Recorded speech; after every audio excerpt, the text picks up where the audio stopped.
Hi there, Karen Flaherty from Living by Human Design. Hope you're doing well today. Today we're going to be talking in the Human Design Weather about the gate 7, which is called leadership or the army. Okay, so we've got the Sun in Gate 7, and it started today, August 5th, goes until August 10th. And we've got the Earth in Gate 13. And so both of these gates come off the top of the G center, which is the big yellow diamond in the middle, which is all about self-love and self-direction.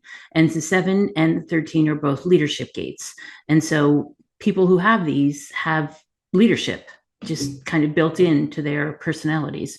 And so we'll talk about some of them in a few minutes, but basically the 7 is all about leadership, or they call it the army. It's basically the person who is drafted or recruited into leading. They're not. It's a small d democratic leadership in terms of being invited into a leadership role.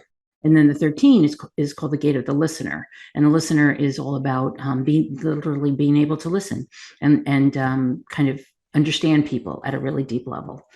So we start the week with the 1762 still defined in the chart, and the 4323 again, but the just because of the moon there, but the ajna and the throat stay defined for a few days, and then by the end of the week, then we've the 17 goes away, and yeah, the 62 moves out of Mars and becomes the 58, and so, or sorry, 56, and that's up here, and then the entire chart is open unless you have any gates that match up with the ones that are currently defined. So we've got the Sun in Gate 7, leadership, and also called the army, or the role of the self in interaction with others, obviously, in the original I Ching. So it's the point of convergence. By design, the need for leadership to guide and order society. So it talks about leadership as something that's needed in society, as something we basically have built into society. It's a hierarchy that we all kind of live by. And well, in the Gene Keys, we'll talk about whether that's really still necessary. In the incarnation crosses this week, you've got the cross of the Sphinx, the cross of interaction, and the cross of masks.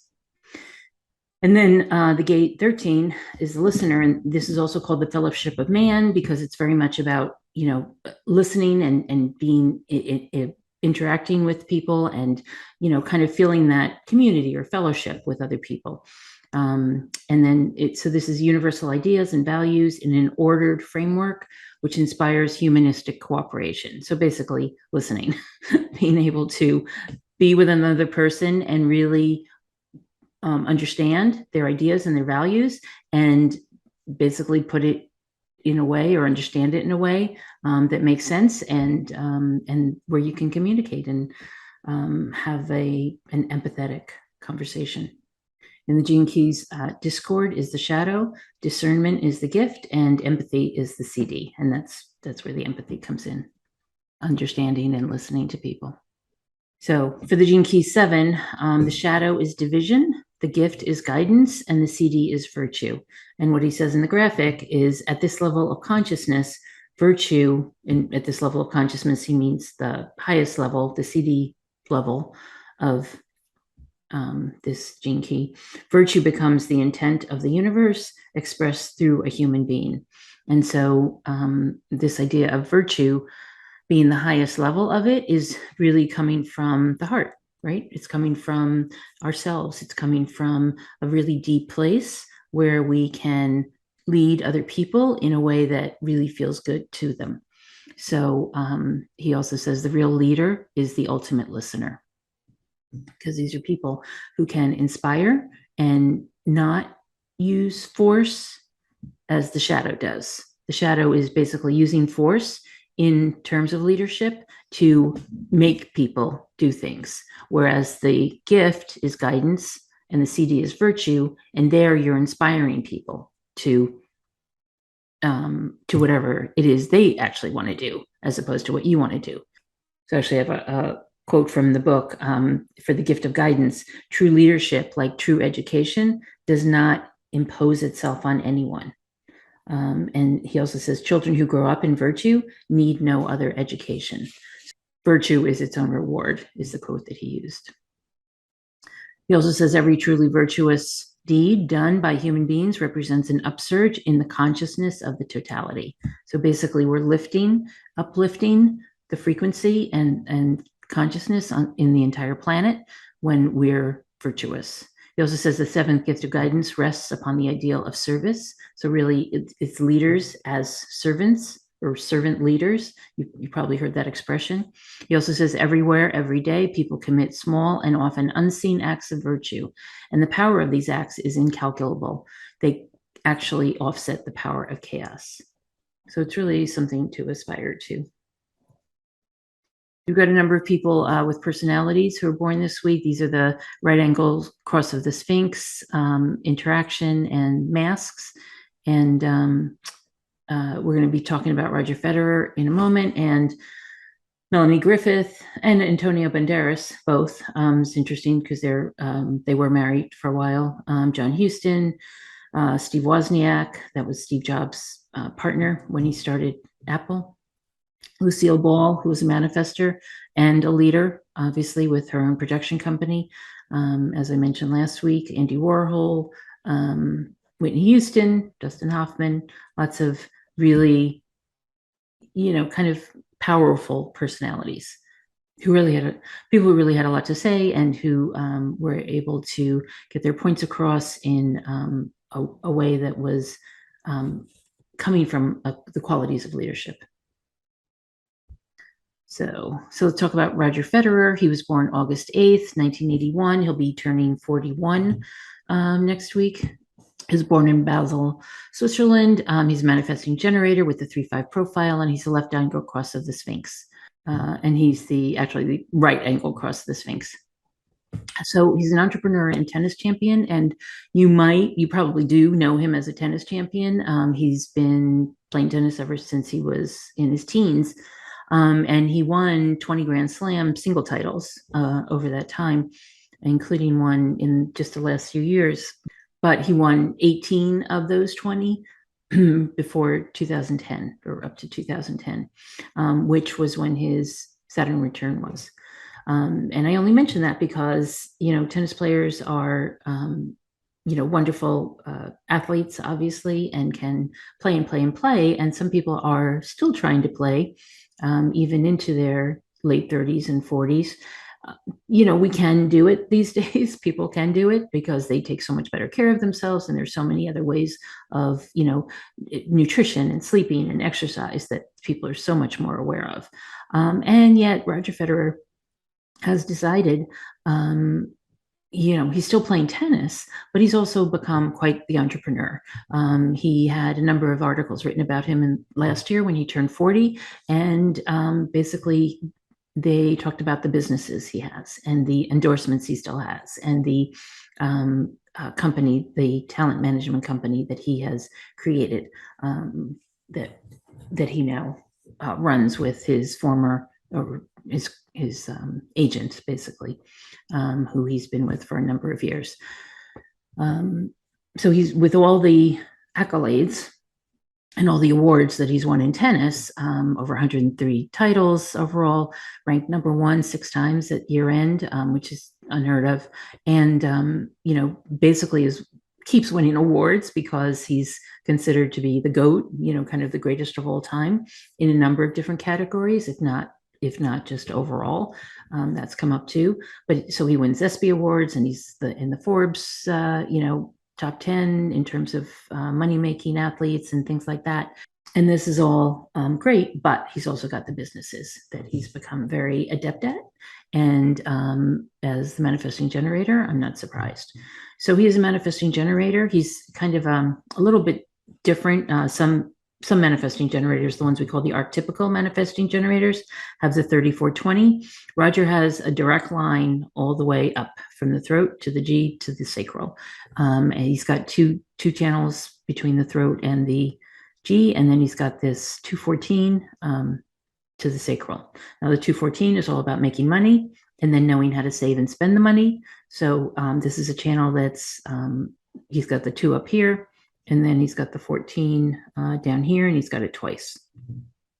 So it was all about making money and then knowing what to do with it.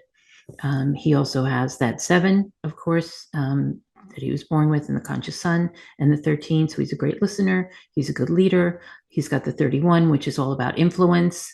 The 1-8, which is all about making a creative contribution to the world in a big way, not just in a little way.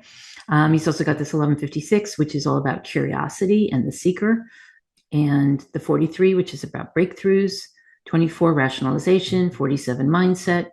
And then we get down here, 46 is all about really, it's the love of the flesh. It's about being physical, right? It's the physicality of our humanness, our humanity. And he loves he loves the physicality of the tennis. You can tell he does it gracefully. He does it beautifully. He's got wonderful backhands. He's just admired by so many people for the grace and the creativity that he shows on the court. And creativity also is down here in the 41. He's got the 39, which is the gate of provocation. 60, all about evolution and growth, which he's doing quite a bit. I mean, at 41 years old, he's a multimillionaire, and many people think he's on his way to becoming a billionaire with the endeavors he's got. And part of that is the 32, which is all about building a business, making a business, starting a business, creating a business, seeing it through. It's called duration, and seeing it through to success. He's got that conscious and unconscious also in Pluto. And then he's got this 18, which is all about correcting. And he's got the 18 twice. Both interesting, both in Saturn and Jupiter, which is ironic just because of what Saturn and Jupiter usually entail. Saturn is usually where we learn our lessons and have our challenges, and the Jupiter is where we get our rewards. So he will both, have the challenges and then get the rewards in the 18, which is all about correction and editing and improving. And I think he feels as if he's making a real contribution to tennis by improving it. For example, he's created the Laver Cup, which is a brand new event. It started in 2017. It's now about 5 years old, but there was probably a year or two they couldn't do it because of COVID. But they are doing it again this year in London, the end of September. And if you know anything about tennis, just to get something on the calendar in the rotation, basically, and to get all the people to attend is a big deal. And what they've done is he set up like the Ryder Cup. It's very similar to the Ryder Cup. What he's done is he set it up to be Team Europe, which includes him and Nadal and Djokovic and a few other of the European players against the world, against Team World. So that would be the US, Australia, the Far East, and all the other countries. So it's gaining momentum, and it will probably become an annual event. He's got the 3-5 profile, which is the 3 is all about trying new things, which he has, and the 5 is about having something to say, and more of a projection field where people project onto him. I will say though that he's got such a reputation. He's very well regarded. He's just as composed and poised on the court as he is in the boardroom, and people love being around him, being with him. He loves helping out his colleagues in tennis with their foundations, showing up, being the star, being the person that others come out to see for various foundations. He's happy to do that. He has his own foundation, and just is creating more and more opportunities for his colleagues. And he doesn't burn bridges. He's someone who's kept his nose clean, no scandals. Everybody likes him. He keeps the friendships, and they all come out to support him in his new ventures as well. So it's a very interesting chart, and a very, with so much openness, the open will, the open spleen, the open root. He's feeling what other people are feeling. It makes him very much an empath, of sorts. He's got this open solar plexus, so he feels what other people feel. He's got the ego. He takes in the other's ego and empowerment. He's feeling people's fears, and he's feeling pressure from others. And he's got the open head too, so he's feeling the pressure on both ends. He keeps his family close. He loves being with his family, and that probably helps to keep him grounded, because with all this openness, there's not as much grounding, and he needs to feel grounded, and that's what his family, his wife and 4 children provide for him. And it works. It works for him. So happy birthday, Roger, and many more. And I hope you have a wonderful week. You might see some people popping up who think that they want to be leaders. Let them try it. You might want to try it too. And listening can be a part of it as well. A good leader is always listening. Okay, take care. Have a great week. Be well.